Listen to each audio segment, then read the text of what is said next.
Hola, ¿qué tal? Bienvenidos a una nueva edición de América Ahora. Les saluda Xuxing en Beijing. Desde la firma del Tratado de Libre Comercio de América del Norte en 1994, ha aumentado la importancia de México en el comercio global. La 15ª mayor economía del mundo ha crecido paralelamente a sus sectores manufacturero, agrícola y de materias primas. Pero la llegada de Donald Trump a la presidencia de Estados Unidos y con ello la renegociación de dicho tratado obligó a México a transitar hacia un futuro incierto.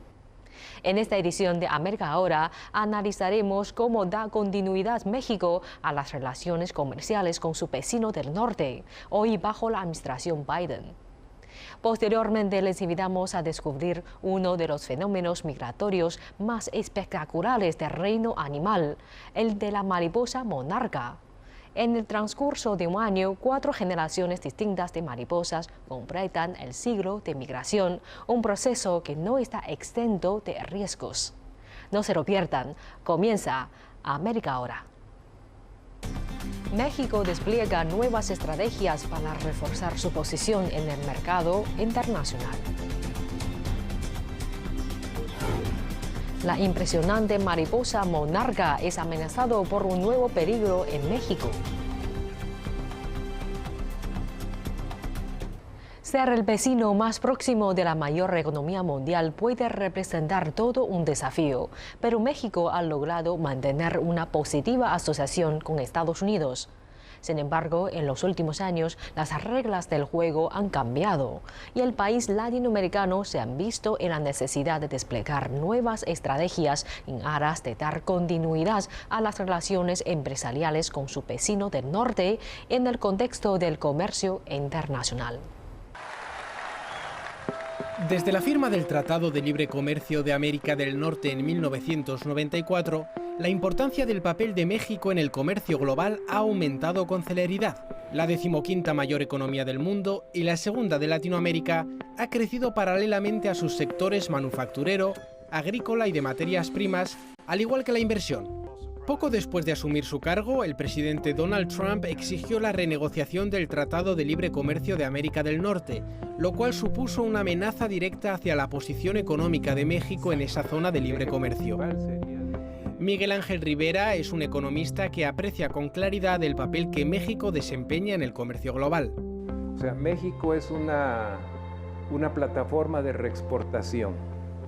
Recibe de los países asiáticos una gran cantidad de insumos industriales y bienes de capital que se ensamblan en plantas nacionales y se dirigen, complementados con otros insumos, a mercados como el estadounidense, canadiense y europeo. Entonces, esa triangulación, podríamos decir, es la que funcionó. Y el déficit que contraía con los países asiáticos lo compensaba con el superávit con Estados Unidos. Ahora, la situación puede cambiar.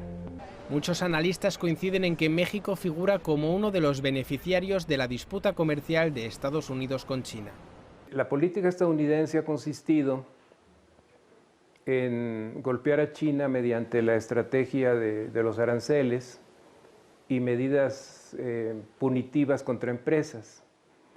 La intención última es que las empresas estadounidenses se retiren de China y se habla de que México sería un beneficiario, entre comillas, porque el capital que se retira de China se podría ubicar en México y en esa medida hacer florecer más la economía que se llama maquiladora.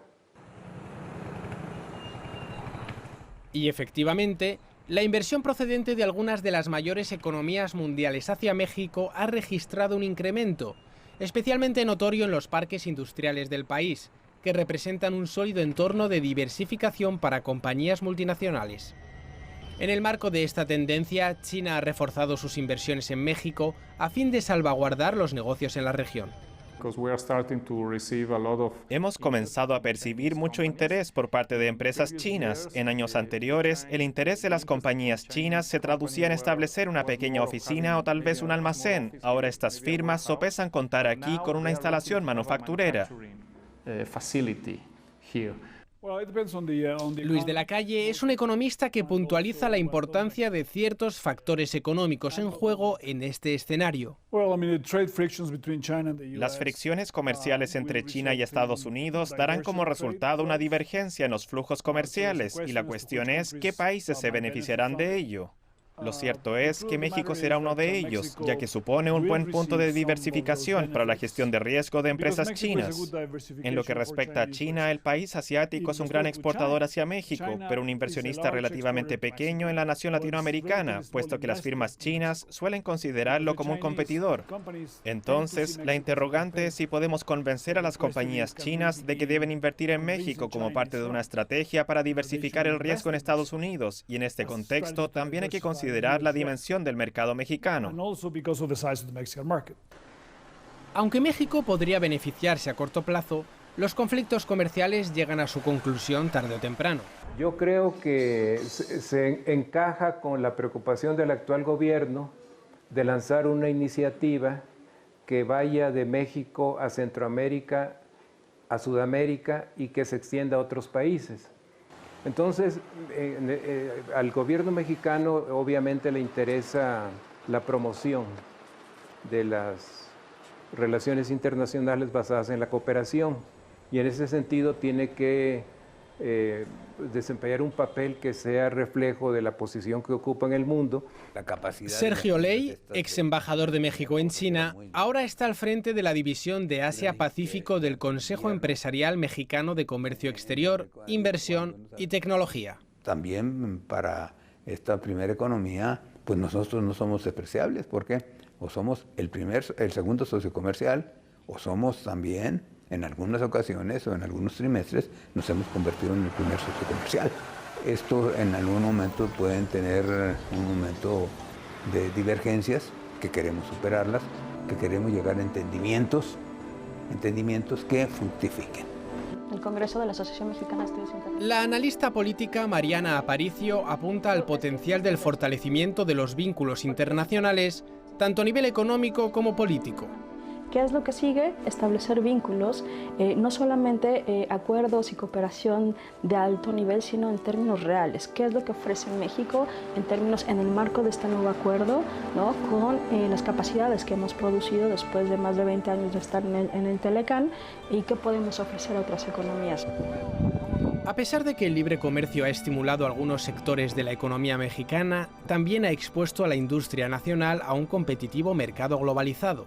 En la ciudad de León, en el estado de Guanajuato, ubicado en el corazón industrial de México, la propuesta del gobierno federal de eliminar los aranceles internacionales sobre las importaciones de calzado ha generado temor en la industria local, que elabora el 80% de la producción de calzado en el país, ya que esto podría significar el fin de su posición dominante. México produce aproximadamente 260 millones de pares de zapatos al año y solamente se exportan 26 millones. Entonces, prácticamente el 90% de todo lo que se produce en México es para el mercado nacional. Pero tenemos importaciones que este año van a cerrar arriba de 100 millones de pares. Entonces ya las importaciones tienen aproximadamente una tercera parte de todo el mercado. Para la ciudad de León, que produce más de 2 millones de zapatos al año, la competencia está resultando difícil. La situación de costo país de México es muy diferente a la situación de costo país de China o de Vietnam. Cuando tú compites en un mercado mundial con países como China, muchas veces es difícil llegar al target price. Perfecto, tu fábrica es maravillosa, tiene certificaciones, pero necesito que me lo produzcas en $18. Y a veces es prácticamente imposible. A medida que México promueve el libre comercio y aspira a diversificar su mercado, las industrias nacionales se están viendo obligadas a diversificarse de la misma manera. Nosotros desde la Cámara de Calzado hemos estado insistiendo mucho en que las empresas deben ser más productivas, deben apostar más a productos de mayor valor agregado, mayor moda, mayor calidad, que se puedan mover hacia los segmentos de productos de mayor precio. Esa es una estrategia.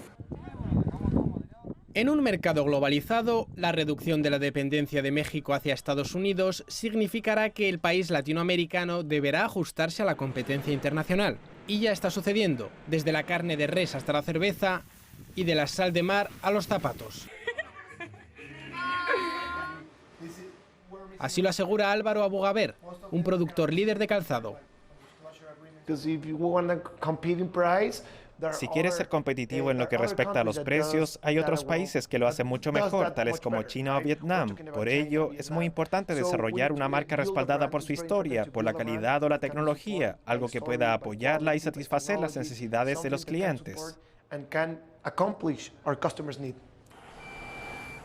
En la era moderna de los negocios internacionales, con o sin libre comercio, aquellos que no sepan adaptarse al cambiante panorama económico siempre serán vulnerables. Sin embargo, aunque haya voluntad a nivel político, económico e industrial, en México existe una gran preocupación, y es su presidente. Andrés Manuel López Obrador no ha salido de México desde que ganó las elecciones presidenciales en julio de 2018, lo que ha dejado a la política exterior en segundo plano. El presidente, además, ha delegado la diplomacia internacional a su gabinete. Y en lo que concierne a la diplomacia internacional, inextricablemente ligada al comercio exterior, el país necesita un jefe de Estado que guíe el camino en la arena internacional. Nuestro presidente, la mejor política exterior es la política interna, y no necesariamente eso implica que él no tenga la presencia, porque es importante, la presencia del mandatario es absolutamente importante. Entonces, me parece que el primer reto es ese. En 2019, el presidente mexicano no asistió a la cumbre del G20 en Japón ni a la Asamblea General de las Naciones Unidas en Nueva York, y ha nombrado a enviados comerciales que lo representarán en cumbres futuras. Siempre es absolutamente relevante que el mandatario de un país vaya a este tipo de eventos, sobre todo por las negociaciones que se hacen en corto, ¿no? Y lo que representa en términos para México y la política exterior. Para el ex embajador Sergio Ley, al igual que para muchas personas en México, el país debe manifestar su presencia en el escenario mundial. Creo que el resto de las naciones de la Asia-Pacífico nos ven con mucho interés en el que podamos tener ya realmente un comercio mucho más intenso y una relación económica mucho más intensa con el Asia-Pacífico. No solamente a la región Asia-Pacífico, sino también a la región del Pacífico de América del Sur, que a través de la Alianza del Pacífico puede ser también un aliado indispensable, un aliado importantísimo de México para la integración que estamos buscando en cuanto a la economía y en cuanto a nuestro comercio, y también, por supuesto, en cuanto a la diversificación que estamos buscando como objetivo final. Nos da a mostrar nuestro tequila blanco. En momentos en que México se asoma hacia un futuro incierto, el país transita a lo largo de la peligrosa línea del comercio con Estados Unidos, al tiempo que busca acercarse más a la red de seguridad de la diversificación de mercado. A medida que la pandemia continúa arrasando en todo el mundo, la naturaleza al parecer no ha notado mucha diferencia. Uno de los fenómenos que se ha mantenido sin alteraciones es el de las migraciones. Y si hablamos de ellas, probablemente ninguna sea más impresionante en América del Norte que la de la mariposa monarca. Sin embargo, un nuevo peligro amenaza a los bosques que adopta esta especie como destino final, ubicados en México. El estado mexicano de Michoacán es una de las regiones que cuenta con la mayor biodiversidad del país. Ubicado en el oeste de México, entre las montañas selváticas del sur y las llanuras desérticas del norte, se encuentra en un punto geográfico único.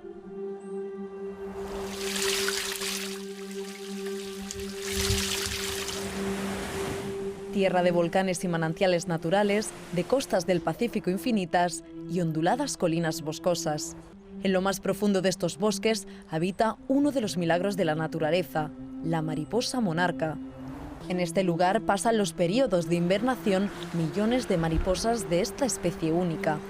Y mientras los humanos continuamos sumidos en la agitación provocada por la pandemia de COVID-19, la naturaleza permanece aquí imperturbable. Pero mientras estas mariposas prosperan, su hábitat está siendo destruido y se están sacrificando vidas humanas en el proceso. La mariposa monarca es uno de los fenómenos más espectaculares del reino animal. Cada año, estos insectos que pesan solo medio gramo emprenden una migración de 5.000 kilómetros, con origen en sus zonas de alimentación de verano en Canadá y destino en los bosques del centro de México. Cada octubre llegan a estas espesuras del estado de Michoacán y en primavera emprenden de nuevo su vuelo hacia el norte, pero ninguna realiza el trayecto completo de ida y vuelta. Con cada parada, las mariposas ponen sus huevos y perecen, dejando que la próxima generación de orugas alcance la edad adulta y continúe la siguiente etapa del viaje. En el transcurso de un año, 4 generaciones distintas de mariposas completan el ciclo de migración. Lo más asombroso es que, 3 generaciones después de que unas mariposas pasasen el invierno en México, sus bisnietos logran migrar 5.000 kilómetros desde Canadá para llegar exactamente a la misma área del bosque en la que aquellas residieron. ¿Cómo lo hicieron? Felipe Martínez es el director de la Reserva de la Biosfera Santuario Mariposa Monarca. Existen términos biológicos y cuestiones de investigación que definen que la mariposa monarca pudiera tener genéticamente establecido el cómo regresar a las áreas donde pasan el invierno. Algunas otras teorías nos indican que se orientan a través del sol, algunas otras a través de los macizos montañosos y algunas otras investigaciones denotan que una vez que la mariposa monarca se establece en estos bosques, pues todos aquellos cadáveres que quedan impresos en estos bosques pues están secretando, dejando una serie de sustancias químicas que de alguna manera van a servir como orientadores para las futuras generaciones. Independientemente de cómo lo hagan, siguen siendo uno de los grandes misterios naturales del planeta. Durante la pandemia, tan devastadora para la población humana mundial, las monarcas prosperaron. Abel Cruz es el presidente del comité de la Reserva de la Mariposa Monarca El Rosario. Pues la naturaleza sigue, yo creo que ahí no hay mucha afectación, al contrario, como que ha ayudado a que esto se conserve más, porque entre mayor afluencia turística haya, como que hay mayor impacto en cuestión de la vegetación, entonces el ruido también como que es algo molesto para la mariposa y al no haber tanto ruido de personas y eso como que ha ayudado también, entonces yo creo que salió beneficiada por ese lado lo que es la mariposa monarca. El comportamiento de la mariposa es muy distinto a otros años. En la localidad de Angangueo, en el corazón de la Reserva de la Mariposa Monarca, la alcaldesa María Hilda Domínguez fue testigo de un cambio en el comportamiento de las mariposas. Era una cosa bonita aquí en la parte de abajo. Toda la mariposa. Aquí. Como años atrás no se había visto.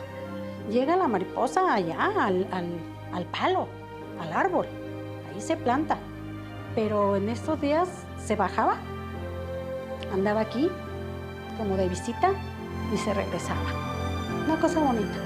Sin embargo, mientras las monarcas prosperan gracias a la ausencia de viajeros, los locales no han dejado de luchar. Esta región de México depende casi por completo del turismo, tanto nacional como internacional. Y desde el inicio de la crisis sanitaria mundial, este ha sido inexistente. Isabel López es la presidenta de la Asociación de Turismo Local. 2020, difícil. Bastante difícil. Estábamos justamente terminando la temporada de la mariposa monarca y de repente pues se viene lo de la pandemia, cierran el santuario.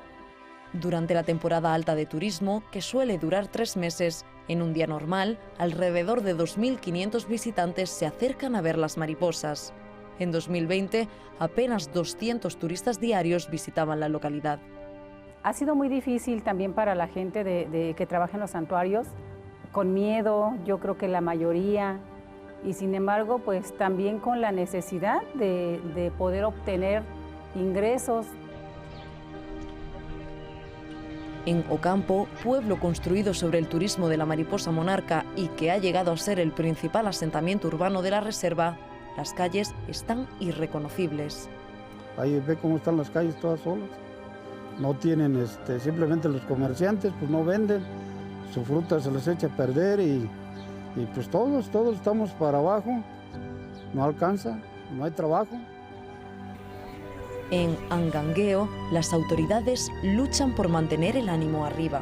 No hemos tenido algunas alternativas, de hecho pues muy carentemente también porque desafortunadamente pues nos han también golpeado tanto de que El recurso que llega para el municipio, en lugar de ser más, es menos. Entonces, pues a pesar de eso, hemos salido adelante. En la ciudad apenas hay viajeros internacionales. Matt Ross, oriundo de Vancouver, dirige Borders on Budgets, un canal de YouTube dedicado a viajes económicos. Al no poder regresar a Canadá debido a la suspensión de vuelos desde México, ha sido testigo de las penurias que está pasando el país. Allá donde he ido en México, en muchos de los hoteles he sido uno de los pocos huéspedes. He visto que la capacidad de los mismos ronda el 10%. De hecho, creo que puede que sea hasta una cifra elevada. Aquí estoy en Angangueo, como el único huésped de lo que es un buen hotel para esta ciudad. No han tenido ningún otro visitante los últimos 4 o 5 días. Matt dirige un canal en el que le muestra a la gente cómo viajar al extranjero con solo $30 estadounidenses al día. Evidentemente, no es la clase de turista que puede resultar un salvador económico para estas comunidades tan afectadas. Como viajero experimentado, me sorprende no poder sentir las vibraciones que normalmente aportan al ambiente los lugareños y otros viajeros en los pocos espacios que están abiertos para los turistas. Aún dadas las circunstancias, sin el turismo y los ingresos que genera, la población humana local ha encontrado otras formas de ganarse la vida. Y una vez más, tiene un alto coste para el hábitat natural. Siempre va a haber quien le apueste a la ecología, pero hay otras personas que no se preocupan tanto por eso, sino por su beneficio personal.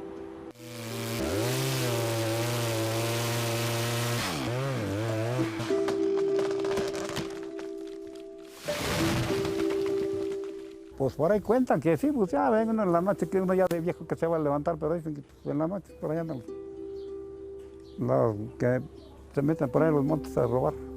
Puro pino, cedro, oyamel. El encino había, pero ahorita ya se acabó todo eso, ya no hay. No, ya no hay monte como antes, ahorita ya no, ya es puro renuevo, ya pura latita ya. La tala ilegal es un problema en esta región. Los bosques vírgenes están poblados por árboles centenarios, cuya hermosa madera se vende a un precio desorbitado en el mercado negro. Y los ejemplares más valiosos, el abeto de oyamel, precisamente los mismos árboles de los que dependen las mariposas monarca. Michoacán es también el principal exportador mundial de aguacates y se queman secciones enteras de bosques para hacer más espacio para los huertos. Y eso está afectando más que a las mariposas. También está costando vidas humanas. Porque al momento de que están tirando los árboles de pino y oyamel, se nos está secando el agua. No hay agua. Y pues como todos sabemos, el aguacate es más caliente, como que reseca más la tierra. Entonces, eso nos está afectando a todos, no solamente a unos cuantos, a todos, a la mayoría, porque nos estamos quedando sin agua. Aquí están. Rebeca Valencia es la viuda de Homero Gómez, un activista medioambiental. Voz líder en la lucha por la preservación del medio ambiente en esta región, a principios de 2020, Homero desapareció en circunstancias misteriosas. Homero era un activista muy apasionado por su trabajo. A él le encantaba cuidar los bosques, tanto con la mariposa monarca, era su pasión, su vida.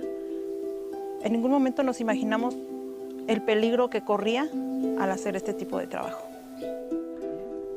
Rebeca se ha quedado sola para cuidar de sus 3 hijos. El trabajo que hacía él para proteger a la mariposa monarca, porque él denunciaba la tala clandestina. Hubo ocasiones en que sí agarraron a las personas que estaban tirando el árbol y pues eso se les molestó a ciertas personas y le costó la vida a mi marido. En enero de 2020 se informó a la policía de la desaparición de Homero Gómez. No, él era mi hermano mayor, él tenía 50 años cuando falleció. Juan Gómez es el hermano menor de Homero. El día él estuvo aquí trabajando, aquí en el santuario, el día que desapareció, y había un evento en la cabecera municipal de aquí de Ocampo. Siempre se organiza la feria del 6 de enero, entonces era el cierre, ese día era el cierre 13 de enero, Ese día él recibió muchas llamadas, como presionándolo o exigiendo que bajara a Ocampo. Entonces él acudió a la fiesta y pues a otro día pues nos dimos cuenta que no llegó a la casa y ya empezamos en su búsqueda. Había llegado y nos empezamos a movilizar, a preguntar al mismo santuario, a la gente que estuvo ahí, si él había regresado, si lo habían visto. Nadie nos daba, nadie. Anduvimos preguntando por todos lados, en Ocampo, y nadie nos daba razón. Tras días de búsqueda, encontraron el cuerpo de Homero. Realmente duramos 15 días buscándolo, hasta el 29 de enero fue cuando lo encontramos. Desafortunadamente sin vida ya. Estaba en una olla, en una noria, que estaba a cielo abierto y ahí estaba, ahí lo encontramos. Ahí de la localidad del Soldado, ahí mismo, cerca de donde fue la fiesta. A pesar de las misteriosas circunstancias en las que murió Homero, tan solo 12 días después de que se encontrara su cuerpo, se detuvo la investigación. La fiscalía nos decía que había sido un accidente, que él había caído al pozo. Para mí se me hace muy raro porque el pozo donde estaba él, la distancia del pozo está bastante lejos. Y pues el pozo donde él cayó está circulado, está cercado, no había forma de que él pudiera pasar. ¿A quién quieren engañar con eso? A mi marido lo mataron, lo asesinaron, le pegaron por la espalda porque pues él se sabía defender y su cuerpo lo fueron a tirar a la olla. La muerte de Homero y la consiguiente impunidad de quien lo asesinase han demostrado el miedo que existe en esta región. Los talamontes tienen como una asociación, un grupo. Ellos se defienden. Así como la delincuencia organizada, así están organizados ellos. Porque la gente tiene miedo a hablar. La verdad, tiene miedo. Yo les soy sincera, hay ocasiones en que pues da miedo, o sea, sinceramente da miedo porque pues esas personas yo no sé cómo reaccionen, la verdad. Pero pues es que también si uno se queda callado nunca van a hacer nada. En cuanto al futuro, sin Homero, las mariposas monarca y el entorno del que dependen necesitarán un nuevo defensor. Me gustaría que se siguiera haciendo, que hubiera una persona que lo siguiera haciendo, que no tuviera miedo, porque pues él prácticamente no les demostraba el miedo a nadie. Ojalá haya una persona que sí quiera hacerlo, porque a como veo las cosas, no va a haber una persona que lo defienda. Mientras el mundo se confinaba para hacer frente a la pandemia de COVID-19, la naturaleza apenas lo percibió. A medida que los seres humanos rompían sus hábitos y ponían sus vidas en pausa, el mundo natural se encargaba de recordarnos su presencia. El canto de los pájaros se escucha con frecuencia en nuestras ciudades. Disminuyó la contaminación del aire urbano. Y aquí, en México, las mariposas monarca han florecido, dejando lecciones para adoptar en una era pospandémica. Sí, sin duda alguna, creo que la naturaleza también hoy en día nos está dando una lección. Creo que nos está pidiendo a gritos que cambiemos nuestra actitud, nuestra conducta, porque a final de cuentas pudiera ser que el origen de este tipo de pandemias tenga que ver con la degradación de nuestros propios recursos naturales. Y en este sentido, creo que estamos muy a tiempo para cambiar este tipo de situaciones y ojalá que aprendamos la lección. Con todo esto concluimos esta edición de América Ahora. Les recordamos que pueden seguirnos a través de nuestras cuentas oficiales de CGTN en español en Facebook, Twitter, Instagram, YouTube, Weibo y WeChat. Gracias por sintonizarnos durante esta media hora y les invitamos a continuar disfrutando de nuestra programación. Soy Xu Xin en Beijing. Nos vemos en la próxima emisión.